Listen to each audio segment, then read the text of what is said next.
नमस्कार दोस्तों, आपका स्वागत है मेरे YouTube चैनल के अंदर जिसका नाम है पॉलिटिक्स अड्डा फॉर यू।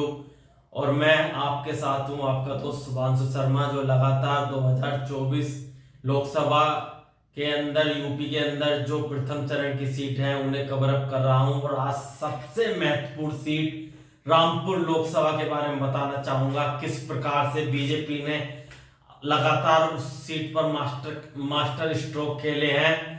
और जिस सीट पर बीजेपी का जीतना नामुमकिन था, वहां आज बीजेपी के 3 विधायक हैं, जबकि एक विधायक भारतीय जनता पार्टी की सहयोगी पार्टी अपना दल का है।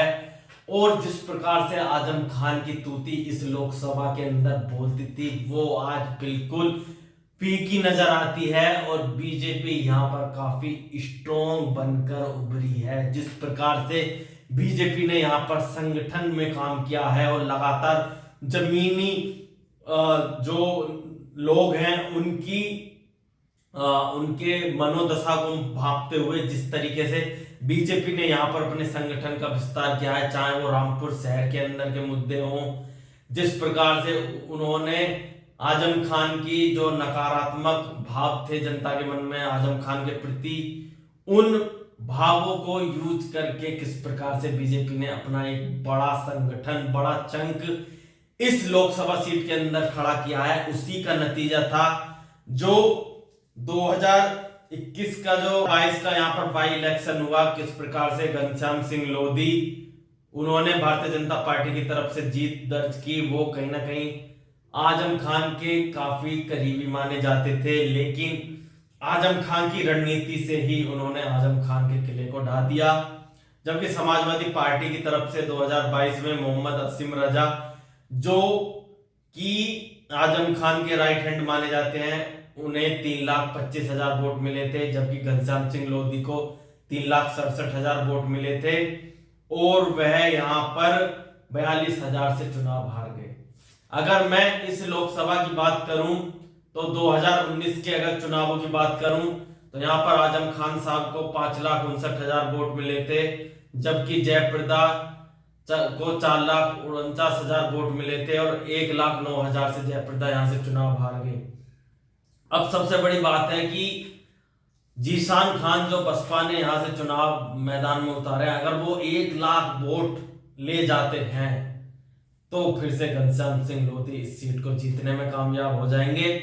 और इस सीट पर 100% बीजेपी काफी बड़े इसमें दिख रही है।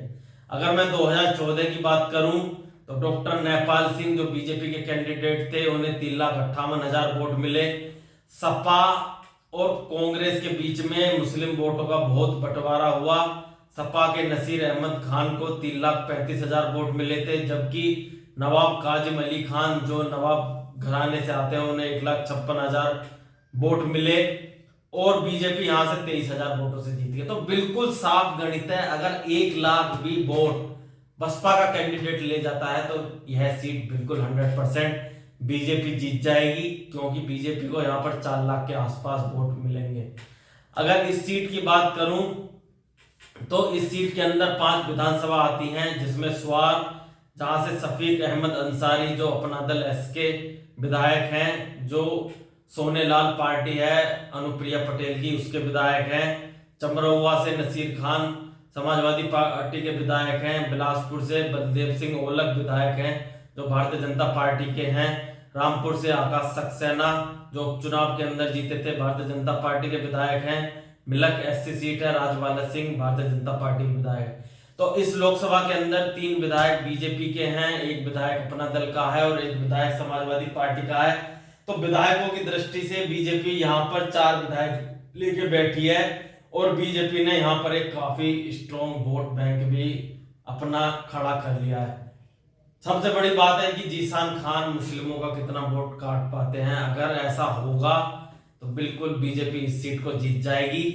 लेकिन फिर भी मैं एनालिसिस की बात करूं तो बीजेपी इस सीट पर काफी मजबूत दिख रही है। बीजेपी को इस सीट पर एज है, लेकिन मार्जिन बीजेपी का 1,00,000 से कम रहेगा। लेकिन बीजेपी इस सीट को 100% जीत सकती है, इसमें कोई दो राय नहीं। जिस प्रकार से आजम खान जेल में बंद हैं, वो चुनाव प्रचार कर नहीं पाएंगे और उनका ही करिश्मा लगातार समाजवादी पार्टी को इस लोकसभा सीट को जिताता रहा था, लेकिन उनकी अनुपस्थिति के कारण कहीं ना कहीं मुस्लिम वोट बैंकों में आपस में बट सकते हैं बसपा और सपा में, जिसका सीधा सीधा फायदा बीजेपी को मिल सकता है।